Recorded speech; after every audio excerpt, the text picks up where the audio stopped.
Hello and welcome to the Labour Social on Labour Social. Today I am joined by Josh and by would you believe it, Phil? How you doing, Hello. Phil? How you doing, Josh? You all good? Not bad, thanks.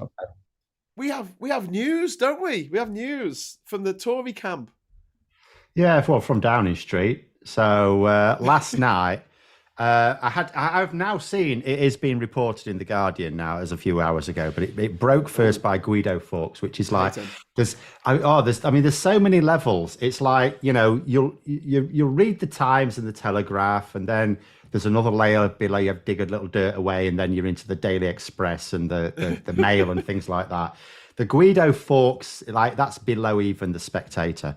But at the end of the day, if they have news, they have news. And it was so Rishi Sunak's chief of staff, who, I'll be honest, I don't know too much about the man, but at the same time, Liam Boothsmith, they've all got double barrel names for some reason. Why do you think that might be? I don't know. But nonetheless, I don't think he's exactly been steering things right. Should we put it that way? But anyway, he was having a pop at the SPADs, the Special Advisors, what used to be called Spin Doctors, now they're called SPADs. And they were a band, weren't they? The Spin Doctors. Weren't they? Everything was a band at some point. 90s? Well, there's all bands have to come. I actually lived with a group of people that were trying to form a band, and they were trying to come up with a name. All the names are Soup Dragons. I might be getting it mixed up with the Soup Dragons. Anyway, continue. With the ones. But anyway, so what's happened? So he had a pop at all these special advisors yesterday, apparently, by saying, "Oh, you're all pessimists. If you don't think we can win the next election, bog off. I will help you find another job. Just get your arse out the door." So then today it's reported that Rishi Sunak's chief of communications, who's another double barrel name, I keep forgetting her name. It's Amber de Botton, right? And Amber the bottom. And it's like warm up the bottom. Amber it, darling. Go to amber the bottom first before you sit down on the chair. That's what you want to do. That's probably someone's job. Some very posh person has someone whose job it is to amber their bottom. But sit on the chair. So she's gone. She's decided to quit, and it can't obviously be random. It must have been related to yesterday. And I, again, it's one of these things. I would say, if you are part of a team and you don't, and it's it's like a competitive thing, like politics or like sport or something like that. If you are part of a team, obviously, if you don't believe you can win, you shouldn't be part of that team. That's fine. That's fair enough. But I strongly suspect what's going on here is it's not people being pessimistic. I think it's people just being realistic, because the Conservatives are not going to win the election while they're doing what they're doing. If they were to get some actual strategies and go trying to drop schools on children's heads. It's just absolutely non-stop. Like every time I try and stop and try and explain to people on a stream or something like that, the list of the reasons why the Conservatives are not going to win the next election. It's it's like you just list all these reasons. They just give us more. They just give us more reasons. So she's gone. That'll be a blow to Sunak, because she may well have been one of the few that was putting her hand up and saying, "This is nonsense. This is absolute rubbish." You're trying to win an election with culture wars. Culture wars works in a very specific situation. It works when you're in government and you're trying to get voters to better the devil you know. Better the devil. That's what worked in 2019. Well, it's better the devil you know. Oh, Corby's scary, isn't he? Scary. Keir Starmer's not scary. He doesn't scare anyone. No one's scared of Keir Starmer. He wouldn't say boo to a goose. And if he did, the goose would be like, oh. Well, so it's not working. So what the advisors need to be telling him, what she may have been telling him is, you need to do something. You actually need, the plan for Sunak when he became Prime Minister 10 months ago was, and you could see this from the New Year's pledges, it was clear that was the plan at the time. It was to say, look, we obviously can't now, wasn't it? Well, of course it has. We obviously can't fix everything, but he had to convince voters that he would. So in order to do that, he had to at least fix some things. Fix something. That's what I'd be saying to him. Fix something. Yeah. But instead, they've just decided, no, I'll tell you what, we'll just bash trans people. That'll work. Oh, we'll say that Labour want to ban all cars. That'll work. No, it won't work. It won't work because people are potless. People cannot afford the cost of living. They don't give a shit about trans issues. That they care about is the fact that they cannot afford. They ain't got a pot to piss in.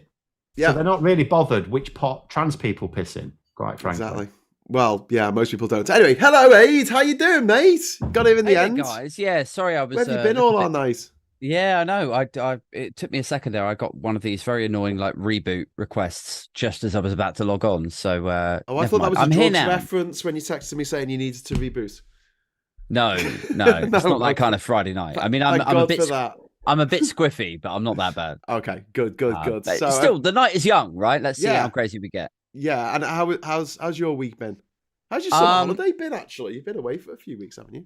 Yeah, right. So I went, mate. I don't want to bore sort of politics fans with the challenges of my holiday situation, but we've had a meager. It's been like last year. I suspect this is an experience that's been shared by many over the last 18 months. But like previously, we were going on holiday to like I don't know, Thailand, foreign country. A foreign country? Yeah, like we were having a good time, and then yeah. You can't do that anymore, mate. No, you can't. They've stopped it.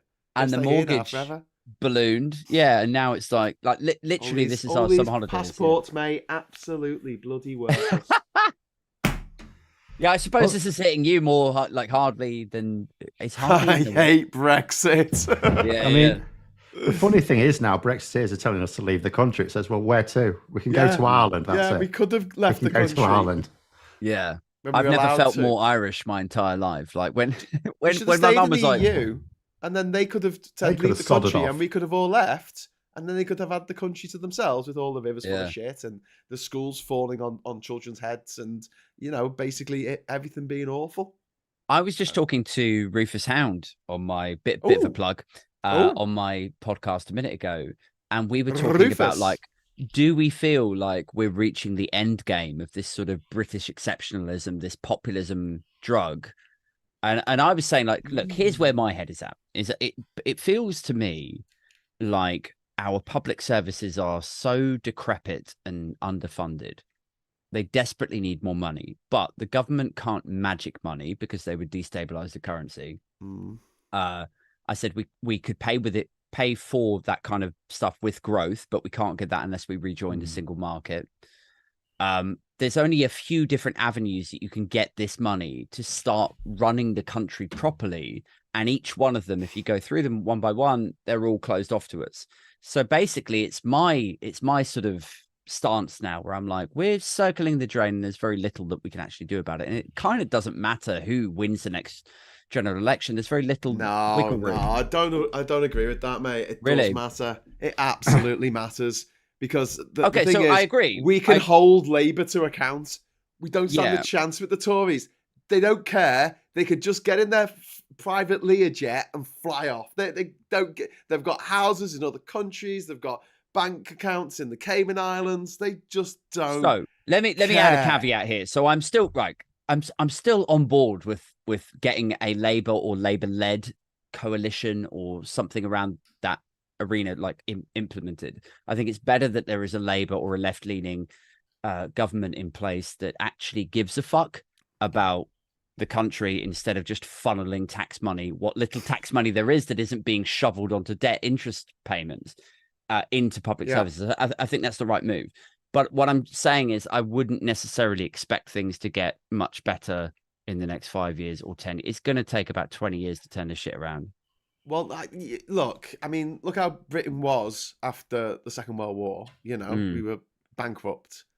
And within a few years, we managed to make the NHS a thing and develop nuclear weapons. So, there's a chance. There's a chance it might be quicker than that. Nuclear weapons. I mean, so you mentioned obviously printing money crashes the economy, but that's what happens when the Tories print money, right? Because they print money to take it. That's all they print it so they can have it, basically. Yep. If you print money to invest in society, actual quantitative easing and actual investment, then it's a different thing altogether, isn't it? And you obviously don't do it on its own. It's not a silver bullet like many of the things we talk about aren't silver bullet.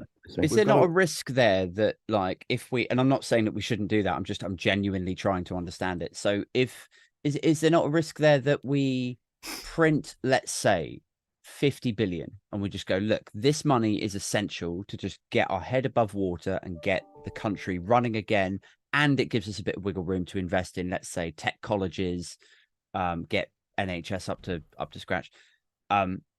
But people who hold a lot of sterling, institutions, big time investors, they look at that and they go, this feels like empty currency, like there's nothing backing it. Yes. We're going to sell. We're selling now. We're getting the fuck out. Like, and then you're in a problem. This is the problem, because we are beholden to the markets, which is a terrible thing for someone who's not exactly a fan of free market capitalism. We are, the Labour, like the Conservatives could have gotten away with it.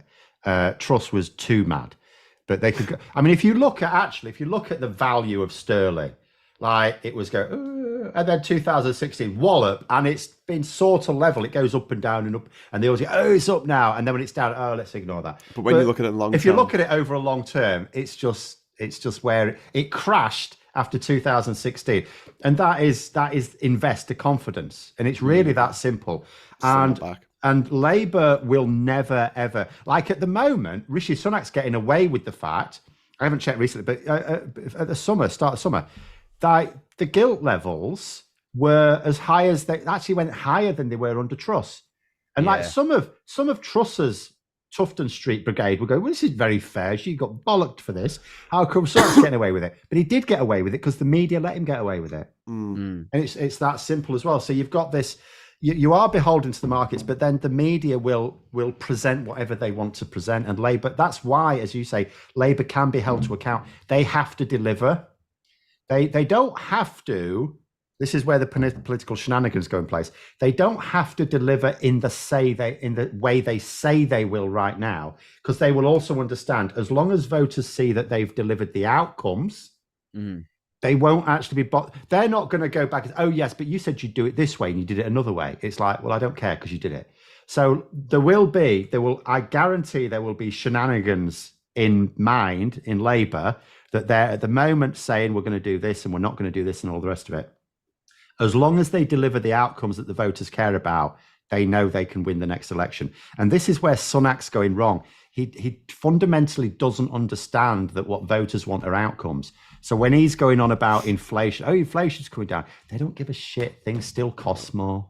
Yeah, that's what they care about. Their standard of living is still down. They've had to cut back. They had to cut back last year, and now they're having to cut back more this year. That's what they care about. Well, that's the fundamental sort of misread or misunderstanding of inflation, isn't it? Is like, you can, as a politician, you can stand there and say, look, we're bringing inflation down to put more money in people's pockets, but people aren't fucking stupid. No. Like, I know that there's less money after tax and after, like, what is it, the highest tax burden in like 50 years?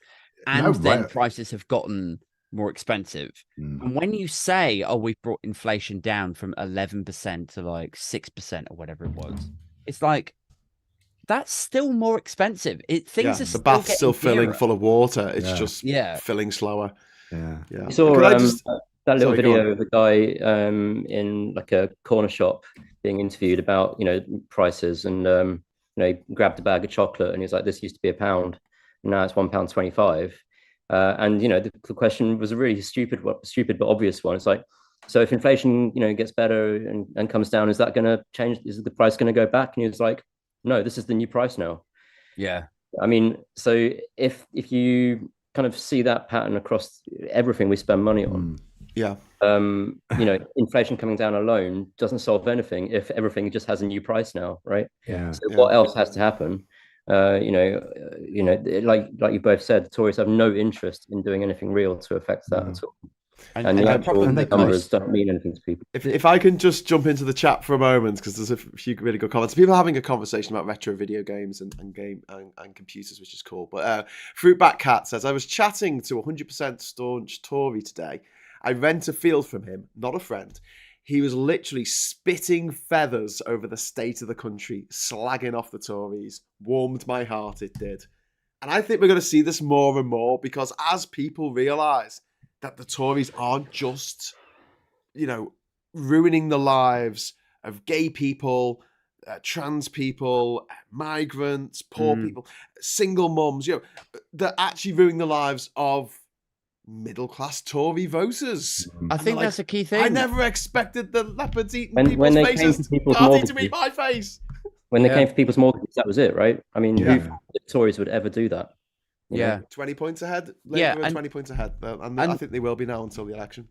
And there's a big thing around, like, it's sort of crudely referred to as identity politics. Like, there's a lot of stuff around equality that they're failing abysmally on, and that's really important, and it affects a lot of people.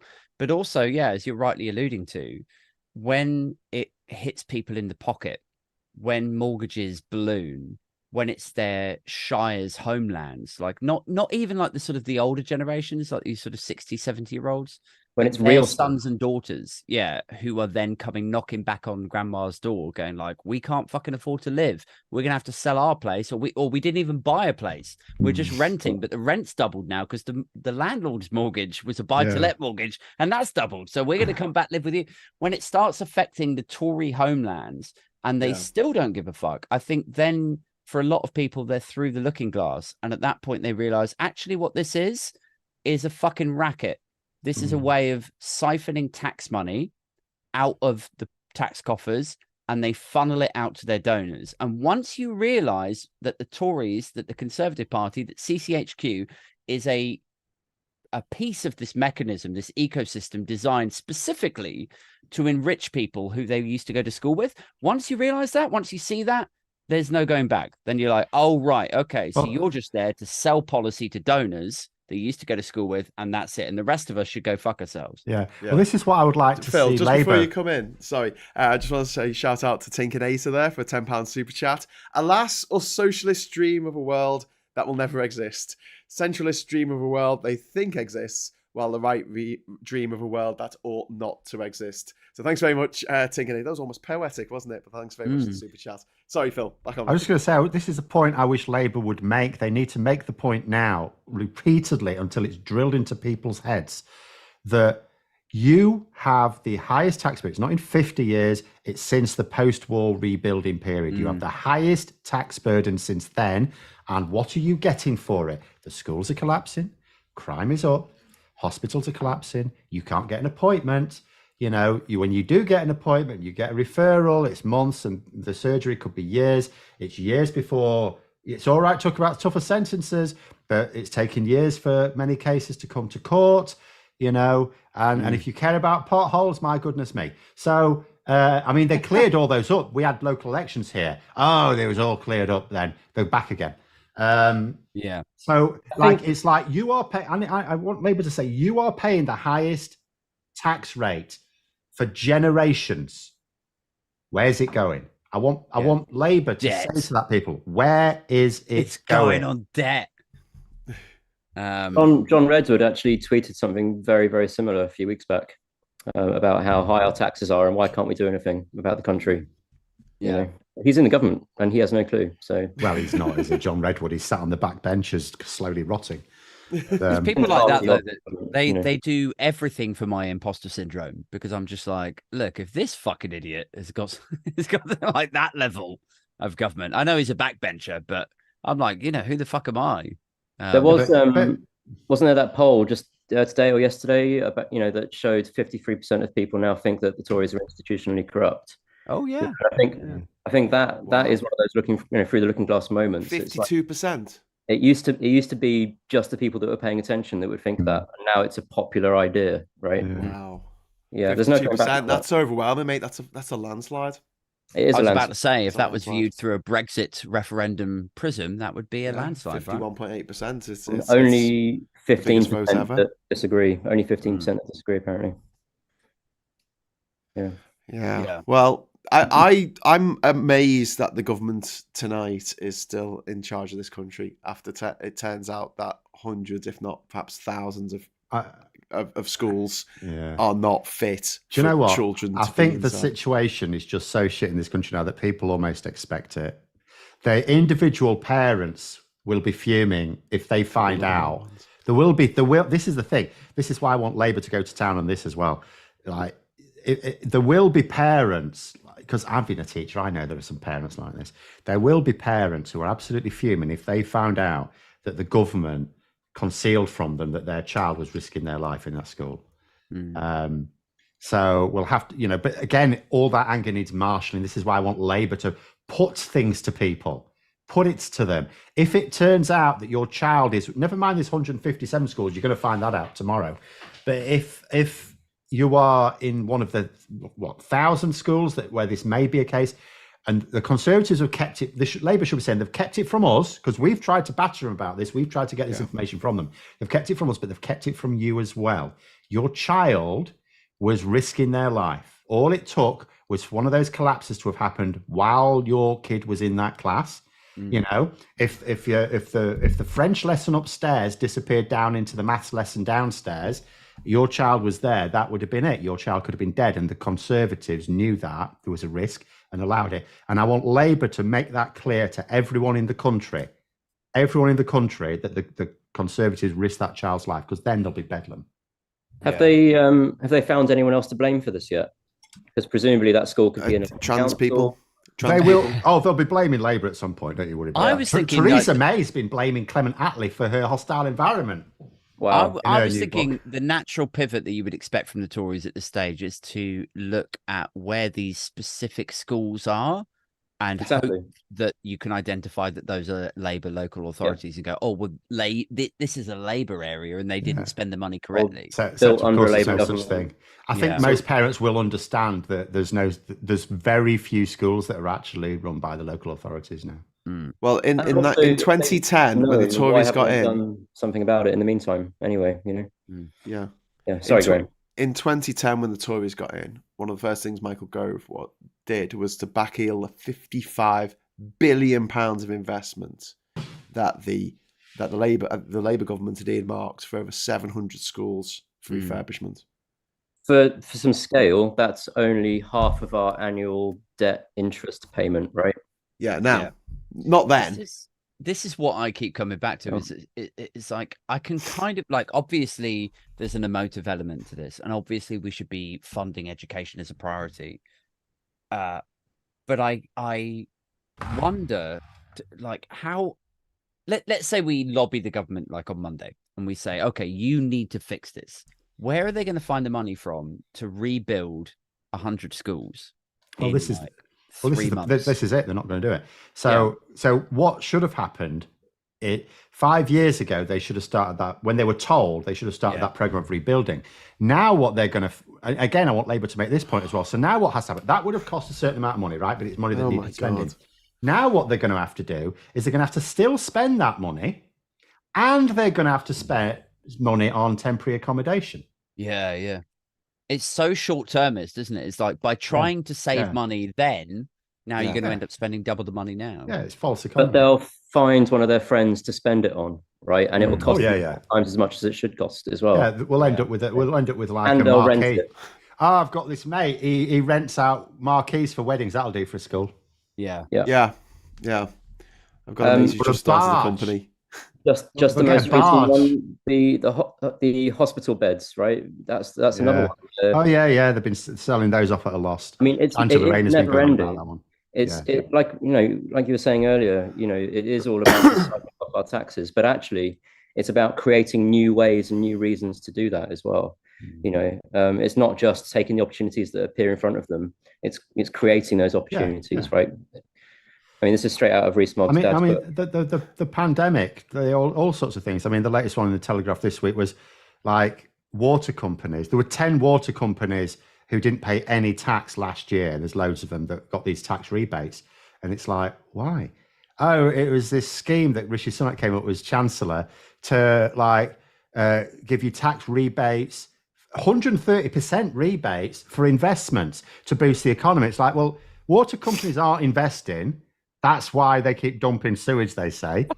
And secondly, water companies didn't need rebates to get back on their feet. They were already being paid throughout the pandemic. They were still handing out dividends. Yeah. They didn't need rebates.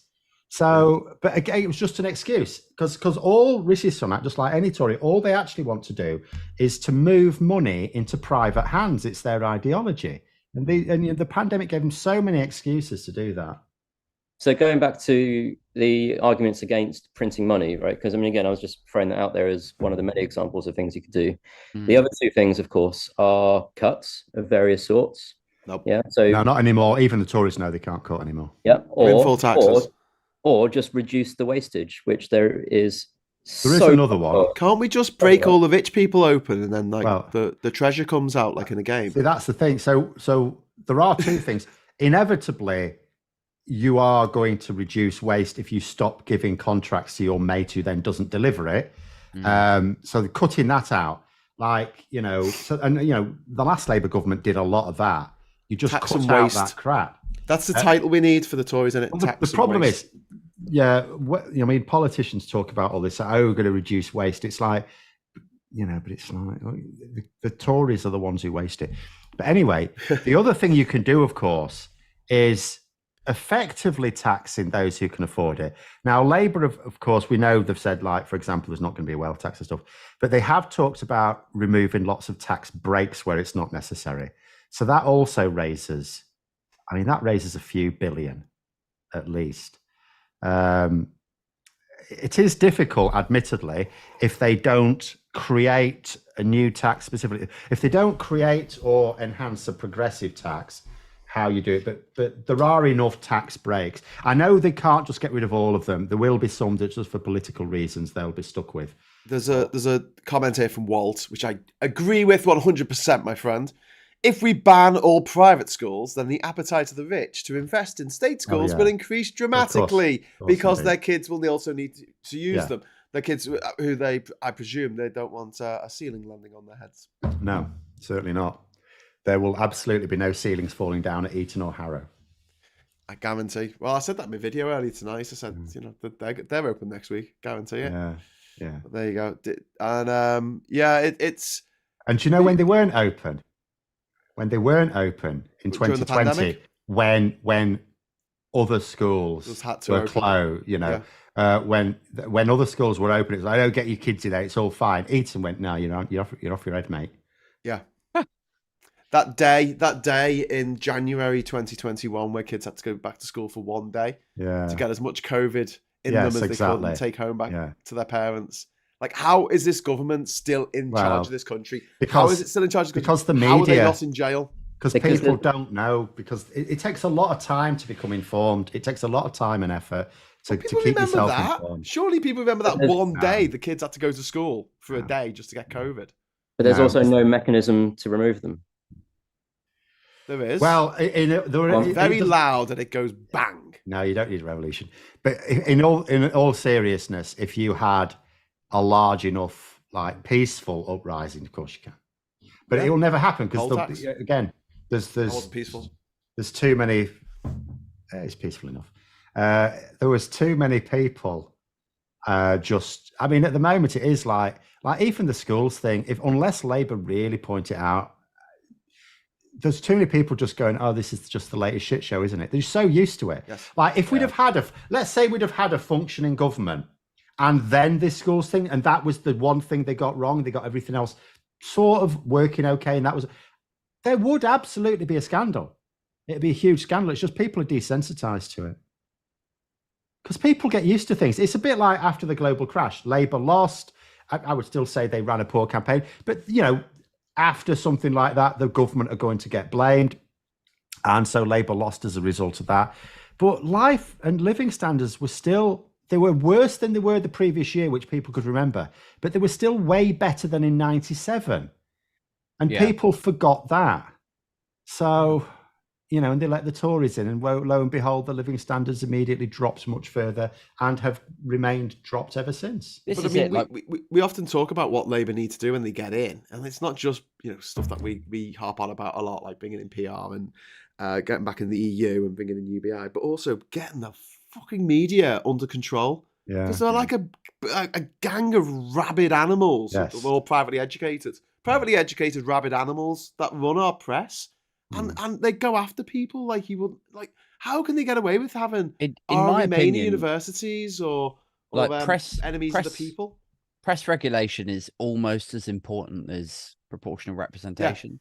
Yeah, like the idea that we just have this sort of mafia-esque setup, this apparatus where they can just like maliciously target people. Yeah.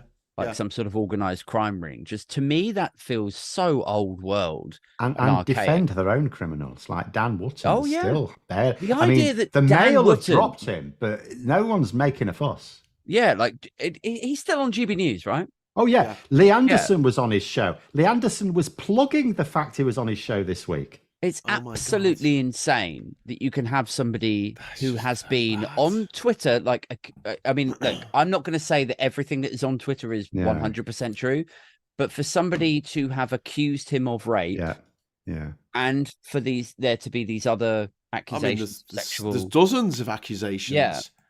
For this whole thing to be swarming around him and clouding around him, and for GB News to just go, yeah, do you know what? He's all right. And for a cabinet minister, or well, not really minister, like chairman of the or deputy chairman, deputy chair. So he's sort of to be effectively backing him, to me is just so insane. It's like how far have we sunk, man? Well, this is it. It's not. We're not a functional country. We're not a functioning country.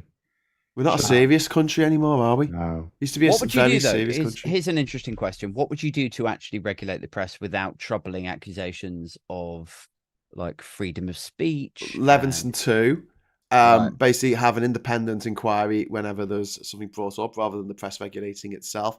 And Phil's got a really good idea about newspaper proprietors having to actually live in this country. Yes. So I would say you have to live in and no pissing about 10 months of the year. If you're not in this country for 10 months of the year, 2 months is plenty of time for business trips. 10 months of the year and you can't own a paper and you can't own more than one title. Yeah. That's extend that to all shareholders, of course, as well. Sorry? Yeah. Extend that to all shareholders and parent organizations. Oh, yeah, of course. Yeah, anyone who has... It's got to be broken up. Anyone who is like, like he's having businesses on thingy, like persons of... Anyone who has got any influence over it, any control over it at all. How can we have a situation in which 3 or 4 people control the communication? 90% of the communication between the leaders and the led. Do you know what I mean? How that can't be right. Big shout out to Johnny Copperhead there for the £5 super chat. Thank you, Johnny. 2 PRs. I like it. Proportional representation and press regulation. Yeah. Oh, nice. Yeah, I didn't even bring on the double PR. Yeah. Boom. Nice. Lovers of language around these parts, Johnny. It is really. I think you're absolutely right, Aid, when you said it's just as important as getting PR in, because if people are allowed to lie with a freaking megaphone off the top of the tallest building in the country every day, their freedom of speech is a lot freer than someone who just lives in a flat. Well, and also like the key thing that you have to remember about press in this country is that it's so valuable and influential and powerful. And people say, oh, well, like if you would accuse a Murdoch or a Richard Desmond or a what's the guy's name that owns the fucking Mail? Rothermere, that's it. If you said to them, we don't think it's right that you have this much sway or influence over the British public, they would say, well, I think the British public are smart enough to make their own decisions and so on. But if that were not the case, if people were smart enough to make their own decisions, why are these motherfuckers so desperate to cling on to these things? Like Murdoch clings onto the Sun, not for nostalgia, not for sentimentality, but because it's incredibly powerful. It is a political asset for him. The same with Rothermere. Like the Mail loses money. The Mail is in danger of going under, but I can guarantee you that it won't because it's so fucking valuable. It might not like turn a profit, but they'll find some way to supplement that. And in exactly the same way, sorry, I was just going to say, in exactly the same way that Rishi Sunak is a prime minister and he could earn millions if he went out into the private sector, but he remains a prime minister on a relatively meager salary of like 100 grand a year because he knows that his role within that apparatus is immensely valuable as a decision maker. So the whole shit needs regulating, man. We need to. Sorry, Josh. No, I was just going to say, I mean, we've been kind of trained, I mean, that's probably the wrong term, but to not really connect all these things together and to think of all these things as individual things, just like we have with the solutions of lots of our problems as well, right? So, like I said earlier, I don't think any of these individual things are silver bullets, PR or PR. There are many, many other things we can do, but actually the big thing to think about is the kind of interconnectedness of it all. And it's the same with the evil side too, right? So why, like you say, the two things there about why a prime minister like Rishi Sunak want to be prime minister, if you think about it just on its own, you can only think about it within the framework of being a prime minister. Well, who he is, then actually, and all the other things he's connected to, then it becomes more obvious why. My connections of all go through the private schools. I know it's a bit my obsession, but yesterday, 3 news stories that pissed me off. One of which was Grant Shapps being bloody moved over to become, bootlegger in chief of the army. You had, and he was replaced by a woman who was privately educated. And there was a story about this posh woman, and Antoinette Sandbach, I think her name is, who was complaining about her family name being used in a TED talk about slavery because her ancestor was a slaver, and then there was another woman who copped up in like the Telegraph or something, complaining about how difficult it was to live in a castle. And she was privately educated as well. So 3 more people from my private school mafia, and they're up to 667 names on that list now. Privateschoolmafia.com. Have a look at that list. You will shit yourself. And when you say it's all connected, it's all connected by the old school ties. The thing is, if the private school network didn't exist, another network would, right? I mean, not necessarily, not in the same way, because what it does is we live in an apartheid state, not a racial apartheid, but effectively an apartheid state where you have the super rich whose kids can afford the kids to go to these schools, and then it's everybody else. And they hog all the top jobs, some of which they don't need, like you're talking about Rishi Sunak. He does not need to be prime minister. He doesn't need the money. I do. I'd love to be prime minister. For the money. I'm in it for the money. And also, 1,000 super rich families don't need a school network to connect their kids together. That's true. But when I talk about apartheid, I mean, we have a complete separation in which the posh kids, the ruling elite kids, do not socialize in any way with the working class kids or the lower middle class kids. But that was the whole idea with grammar schools, wasn't it? I agree, and what I'm saying is that doesn't necessarily rely on the private schools. It's just the current. There is another side to it in that if you are wealthy, if you think about a lot of the positions where you'll end up being quite influential, whether it's in the media or in like just a political advisor, something like that, they tend to involve getting unpaid internships. And if you're from a wealthy family, of course you can do that. Yeah. Whereas if you're from an ordinary family, you cannot. You're barred from it. But even so, and Josh, you're right in a way saying, there'll be other ways, there'll be other mechanisms of them meeting up. They'll have like a Boy Scouts, but it's just for rich people.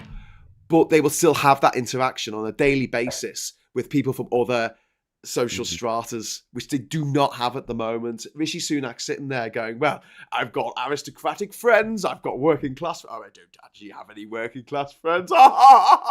It's disgusting. I mean, that's just he has now. To be fair, he has now. He's got Lee Anderson. He has got Lee Anderson. Bless him. And just before we go on, Tinkernator's. Sorry, Tinkernator's been back with another £10 super chat. Thank you very much, Tinkernator. I love this name, Tinkernator. We need democratic regeneration to restore public engagement and trust, but we need public engagement and trust to enable democratic regeneration. A seemingly intractable problem. Any solutions? Well, we know Starmer, for example, really went to town as DPP when the phone hacking scandal blew up, and he's probably the best chance of. Well, I think we are going to get Leveson 2 anyway, aren't we? I think the worry is that we might just end up. I think he's talked about just implementing the recommendations, whereas I would like another inquiry just to make sure that, like 10 years later, you're taking account of the way things are now. But I think we are going to get something. I really hope so, because I don't think... But basically, I think it's in Labour's interest in their first term to implement some sort of press regulation, or I think it's going to come back to bite them in the arse. It has to be, and it has to be. None of this... Because they created Impress, and then it's like, and the likes of the Daily Mail. Oh, do we have to join it? No, you can make your own if you like. Yeah. No. Yeah. You have an independent regulator and give it teeth. I mean, they're already talking about giving various other regulators some real teeth, like Ofwat and so on. So, have an actual press regulator, give it some teeth. Yeah. The problem they have, though, isn't it? And correct me if I'm wrong, is that with Ipso, for example, they have ex-editors or sub-editors or whatever. They have ex-industry people, and you can kind of understand why they might, who then join the regulator, to then regulate their former employers. Yes. But by that point, they've already got relationships there. It's their friends that work. It is tricky. So... You have to understand the industry. It is tricky, you're right. But you do have to understand the industry. Because you need to know what is and is not reasonable behaviour, or what is or is not a reasonable amount of time to introduce a reform or something like that. So the thing that infuriates me about this is when people go, "Oh, well, who even reads newspapers anymore, Aid?" I'm just like, "Oh my god, Tory voters, like everyone." Even if you think you don't read a newspaper, you do fucking read a newspaper. And the headlines are so powerful. And there's any number of times it gets me upset when someone looks at a headline and because they don't read the article, it means this thing, and they go off on one. And it's like, you haven't read the article. And it's like, and you do that every time you go and pay for your petrol. If you are the sort of person that will read into, like, because obviously they've got their online presence as well, and you'll get that everywhere. But even the physical papers, if you are the sort of person, which most people are, where you will infer something from a headline, and they know that, the sub-editors know that, then you're doing it every time you go and pay for your petrol. Well, it's the reason why I don't use BP to get petrol ever, because they try and give you a free copy of the fucking Sun newspaper. And I'm like, been offered a free copy. Like, get that away from me. Put it away. Put it away. Put it down. Put it. This is why I think them away free now, is he? There is, and the BPs they get trying. That's how you know it's propaganda. There is an activist piece around this that I've always wondered, like, is there some way that we can sort of infiltrate Sky News and BBC News? And look, I'm not seeking to sort of criminalize any of you, but is there some way that we can infiltrate the producers of these breakfast morning thing? And then what we do is, when they go through like what the papers say, which is really where the power of these publications come from, it's like they set the tone, they say the headline, they set the agenda for the rest of the day. Is there some way that we can like just I don't know, like inject in a faux copy of the Daily Mail that says, actually, rejoining the single market, lads, might be a good look, and then it's out there, it's being talked about. By the time that anybody actually realizes that it's a fake Daily Mail headline, it's like 1 o'clock, 2 o'clock. The news cycle's moved on. We've captured the narrative, guys.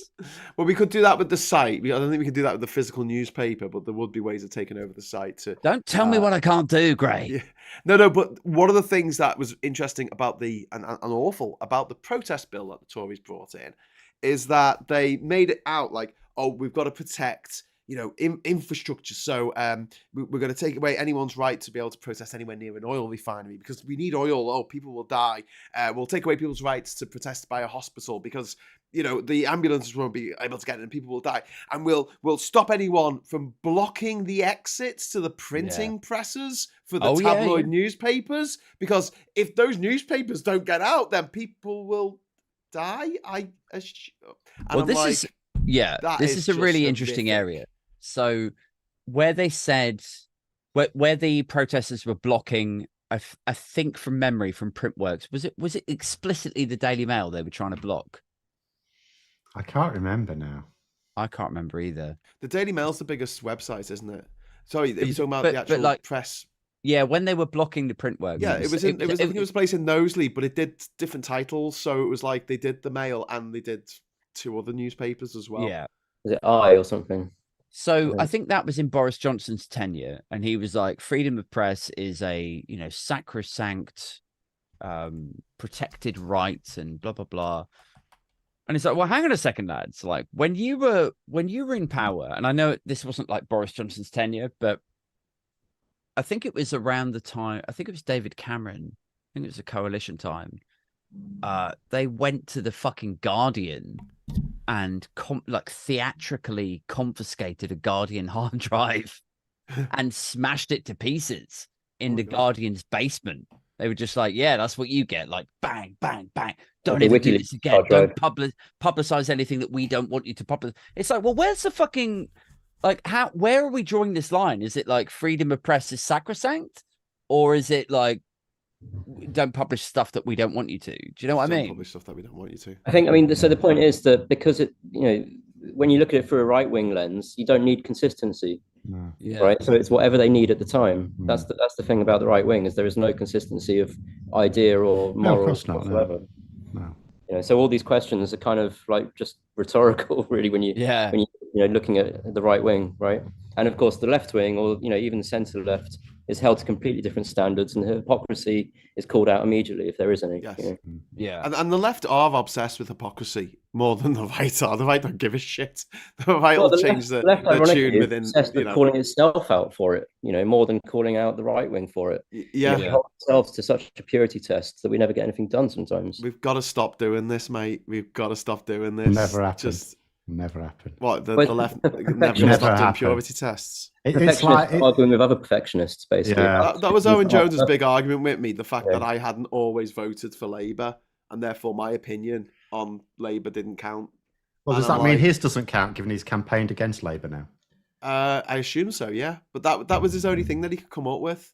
Because I was saying, look, we need to get the Tories out. I understand you have issues with the Labour leadership and you'd rather be doing different policies, but we have to get the Tories out. Well, do that, and then we can sit down and. I mean, he's not a serious person. I mean, if you look at his last two articles in the Guardian, the last one was attacking the wealth tax, and it's I mean, it goes off on a tangent, but yeah, okay, fair enough.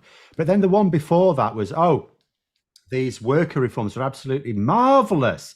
Oh, but there's some people don't believe he'll do it. And it's like, well, which is it? So you believe he'll do the thing that you don't like, but you don't believe he'll do the thing you do like, so you attack him for both.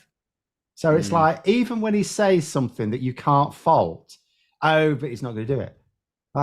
Yeah. So, I don't understand how anyone thinks they can be credible when they can't be consistent themselves. Well, Brexit got done, but also needs to get done still. Yeah. Yeah. Like, which one is it? It's both. Well, it hasn't. It hasn't been done because we don't have import controls. Put them in place. Even the plans, like this border model thing, which they still haven't implemented, is for. Oh, we don't need checks on everything. It's like, well, okay, you don't check literally everything, but it's like we don't need checks on all types of things. It's like, well, yes, you do. So they're basically saying to smugglers, we're not going to check this stuff, right? It's so fucking clueless. Like with this, like what was it this week? They pushed back the checks, the implementation of the checks for the another 3 months time. I don't think at this point they're ever going to do it. Well, so they say.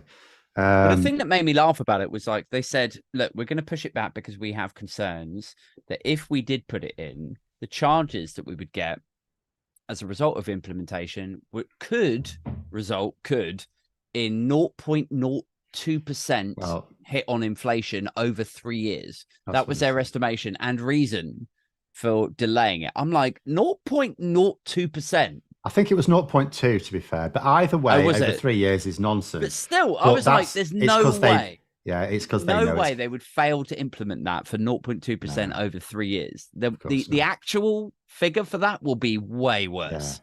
Yeah, it would. And it'll be immediate, and people notice it immediately. And the other thing is, there'll be, as soon as it is implemented, just even the first phase, there'll be things we can get in this country now we won't be able to get. Yeah. Because, it's like the Cheshire Cheese Company thing. If you're sending like a small consignment of something and you're having to pay 160 quid for a health certificate, if your consignment's worth 50 quid, you're not doing it. Yeah. And even the ones who can afford to do it because they bring it in by the lorry load for supermarkets, the price is still going to go up because they still need the health certificates. And also the person sending it has to source the vet. So that's hassle. So we're already the customer of last resort because it's like, right, we've got all these things, they're going all over Europe. All we need is a dispatch note to send it to everywhere else. And then we need all this big pile of paperwork to send it to Britain. So that gets left to last. It's, we've run out of things to send. Sorry, we can't send it to Britain.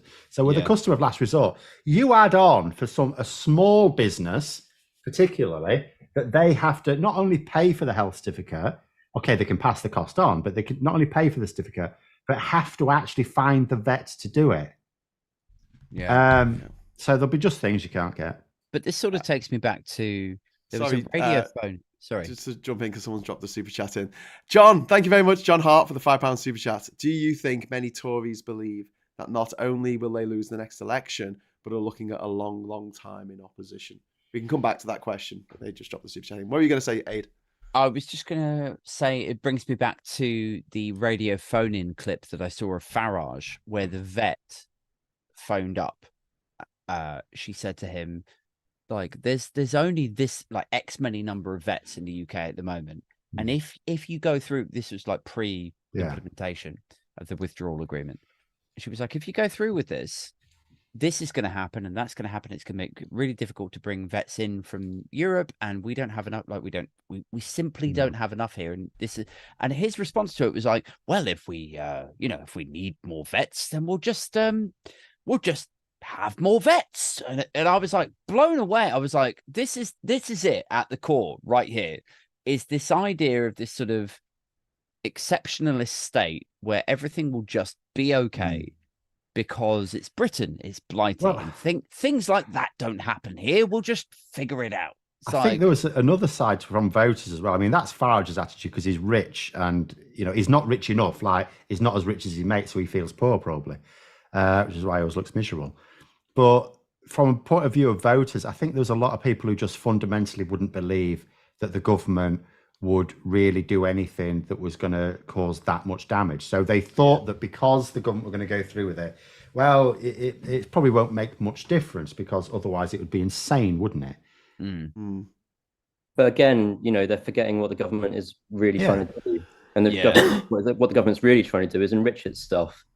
Yeah. So as long as they all got rich, nothing about the country matters to them at all. What was the question there again, Gray? Sorry.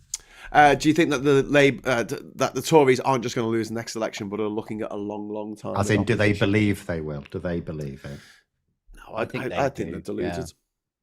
From what I hear, what I've read about the last Conservative Party conference, it was very much, and I totally appreciate this is a way over run metaphor now, but the way it was described last year, they were like, look, it's deck chairs on a Titanic. Like, people understand they're going to be out of power. They know that this is like the last hurrah. There's very little they can do to get the Labour lead down at this stage. And now we're even further into that time frame. So it seems to me quite obvious that they're going to be out of power in some capacity. I think the question mark at this stage is like, will it be a Labour majority or a Labour-led coalition? I don't think it's going to be a coalition, mate. I think it's going to be a Labour landslide, to be honest with you. I almost hope it's a coalition. Why? Because I think if there's another party so well involved, last time. No, it's more like if there's another party in the picture, I think we've got a greater chance of PR being implemented.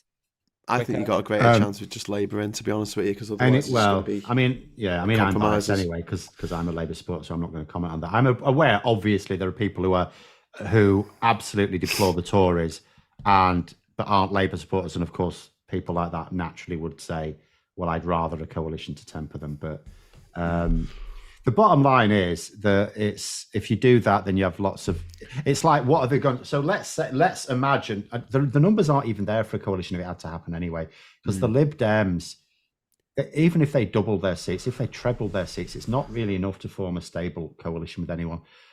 But if, let's say they did, it's like, well, what are they going to do?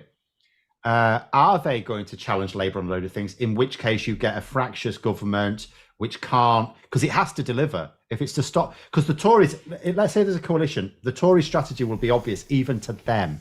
Even if Suella Braverman becomes leader, the strategy will be obvious. It will be to claim what they've done, tried and tested. The only way to get a stable government is to vote Conservative, because we have been the only stable government for like 20 years. That is what they all say.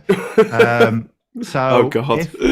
if Labour cannot afford to do that, and they'll just they'll just have another general election if the Lib Dems get awkward. Or do the Lib Dems do what they did with the Tories and go, well, give us this thing that will piss away anyway, and we'll do whatever you want? In which case, what's the point in the coalition? Well, the outcome that I would like the most would be for the Tories to be absolutely demolished, So much so that the Lib Dems are the official opposition. That'll never happen. And I'll tell you what will happen. Even I wouldn't want this as a Labour supporter. If that were to happen, the only way mathematically for that to happen is for Labour to basically get 500 seats. And that's not good for... First of all, there's not enough room for them. No, I'm talking about Labour getting 300 and something seats and the Lib Dems getting 150. They can't. The first time I thought about the Conservative not being the official opposition, I think the stats showed that it would actually be the SNP that were the official opposition. I think. Yeah, but that would also require, because it would require Labour to demolish the Tories in England, but somehow not demolish the SNP, or at least the SNP are limited to the 65 seats or whatever it is. It's not that. It's 50 odd now. But the SNP would be the second party instead of the Conservatives, instead of the Lib Dems. Basically. Yeah. You are talking the Tories would have to be limited to like 30 or 40 seats. Yeah, this was the poll that showed they would end up with about 22. I don't know if you remember that. Yeah. I saw that poll. I was like, there was one. Admittedly, it was a slightly dodgy one, but there was one that showed actually you're not going to win any seats. And just briefly, that was during the lettuce wars.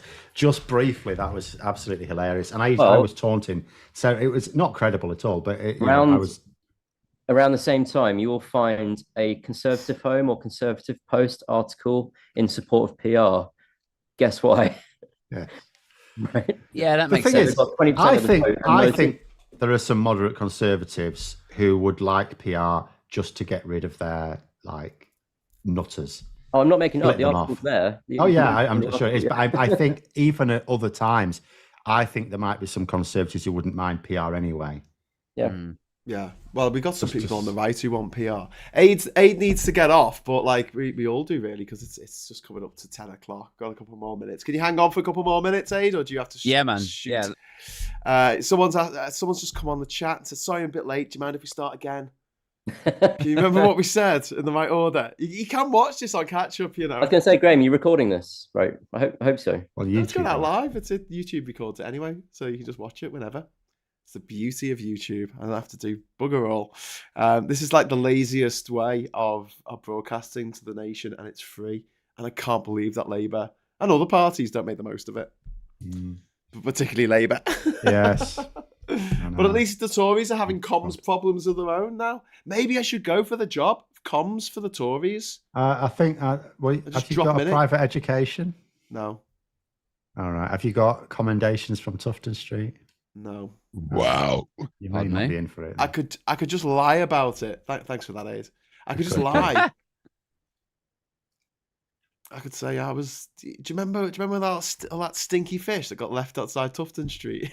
That was me. Can you do a good privately educated voice? Can you impersonate? Yeah, absolutely. I mean, I could sound really inbred. That's pretty good. I know. I mean, practically that's possible. When I go for my job interview with the Conservative Party. All right, don't oversell it. It's fine. I know. You're gonna fuck around and then sound like somebody I went to school with, and then seriously, that's what Boris Johnson sounds like to me. He just sounds like a bloody. He sounds like. Do you remember the Fast Show? The guy who said, "I'm very yes, yeah," and he just rambled on about it. That's Boris Johnson, and people are like, "Oh my god, he's a genius. He's such a great orator," and I'm like, "Fuck off! He's a great orator. He repeats himself. He just talks about Peppa Pig World. Like, if you actually listen to what he talks about, it's absolutely rubbish." I think what he did was he perfected a character. Yes. Where he worked out that if he sounded somewhat sort of, a little bit unsure of myself, and a little, like that, and then he channeled a bit of, I don't know, like a Latin phrase here, and something a little bit off color there. That worked well for him, and it did for a while. He didn't even work it out. He was advised to do it. He put at least more effort in than Rishi Sunak. He took a long run up at politics. He had a long-term plan and deliberately cultivated this image. Whereas Sunak just thought, I'll be an MP. Oh, great. Now I'll be Chancellor. Now I'll be the Prime Minister. And he's got no political acumen at all. Yeah. He's also fucking terrible at comms. This is. I don't know. In a certain level, because obviously he was an investment banker, so he must have had some communication skills. But there's like differences, aren't there? Like sometimes talk about charisma. Like Keir Starmer may be a great laugh down the pub, but he doesn't have that charisma that projects it through to people you're not actually meeting.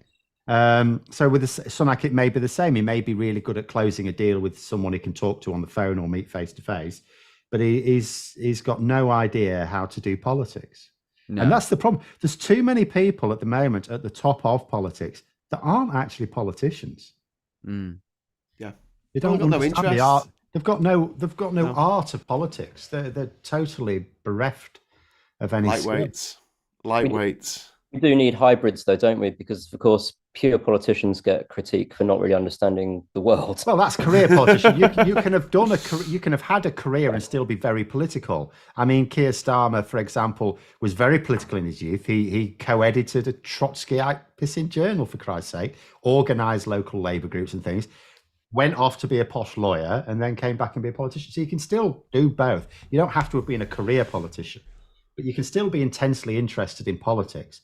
Whereas, I got told when after 2019, there was such a large influx of new politicians, like with the Red Wall and everything. And there were loads of politicians in the debating chamber watching people waving their order papers and not knowing what was going on. I thought, there will be some things you don't know, but how can you not? Have you never watched a debate in Parliament? These are people who've never shown any interest in Westminster politics, clearly, if they don't understand how the procedure works. What is the onboarding like in these jobs as well, right? I mean, are they even shown around? They get an induction. I remember Suella Braverman apparently asked if she could put parking fines on the thing. And then it turns out, she had just asked it, but then it turns out several MPs bloody well did. You get a letter and it tells you that actually if you're deaf or dumb or both, you're not allowed to be in Parliament, and that's a law, but they ignore that law. Not that I think there's anyone deaf in Parliament, but you get a nice letter telling you that. Lovely. Yeah, it's like our system might be a little bit arcane. This is a bit good, though, isn't it? All we need is someone with a pair of giant cymbals. Steve Bray needs to can his banners, get a pair of giant cymbals. Every time he sees a Tory we don't like do an interview, go behind him, bang, hearing gone. Them. Yeah, hearing gone. Hearing they won't be able to be MPs anymore. Yeah, well, they will because they ignore that convention. Tories are good at ignoring conventions. Anyway, guys, we need to wrap it up because Aid needs to get off. I need to get off. I need to go to sleep again because I've had a week of being under the weather. Terrible dose of man flu. But I'm on the mend. That's the main thing. Hopefully, we might have some nice weather tomorrow. It's a bit cold today, wasn't it? First day of autumn. Jesus. It was all right here, but I suppose you're up in Durham. I'm up in Durham. It's bloody freezing all year round. So I'm always wearing a big hoodie.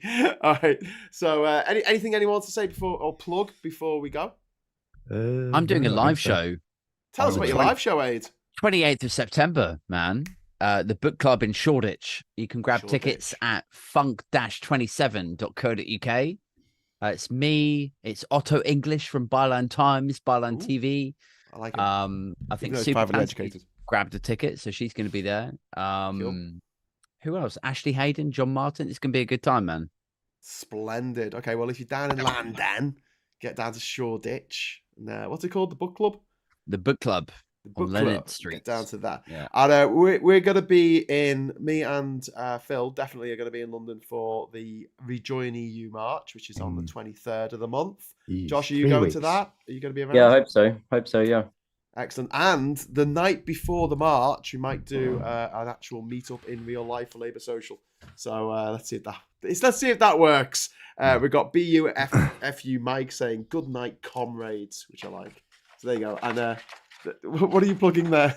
Stop the Tories, .vote, sign up, get ready. Oh, we've got a by-election. We've got Nadine Dorris's by-election coming up. When is that? Well, we don't know. It hasn't been moved yet. We don't even know when the Rutherglen and Hamilton West by-election is. We just know it's happening. But Parliament has to be back in session for the writ to be moved. And then, Phil, is it 6 weeks, just like a normal election that you need? Something like that. It's either 5 or 6. I think you can get away with 5 weeks. But obviously, they'll want it after. Actually, they might. It'll have to be after the conferences. Yeah, exactly. Yeah. It'll be after that. But as I say, with Nadine Dorris's book now being stuck till November, he'll obviously try and have it as soon as possible after that, so that as long as he wins it, they can have, her book might then flop. But then if he doesn't, if he loses it, then that's different. Sorry to everyone who was hoping that Supertansky might be on the chat tonight. She was actually in the chat, but not on camera. But she'll be joining me and Phil and Femi in Liverpool on February. What the hell? What's wrong with me? October. on October the 9th, in Monday, October the 9th, at the Camp and Fairness in the Baltic Triangle in Liverpool, and we're going to be talking about social media and comms and stuff, and there's drinks in the bar afterwards, so please join us for that, and I'll have a ticket link for you hopefully tomorrow. So until next time, thank you very much for watching. Thanks to all the guests, Phil and Aid and Josh. Bye. And thanks to all of you for watching. Until next time, hello, good evening, welcome, and goodbye.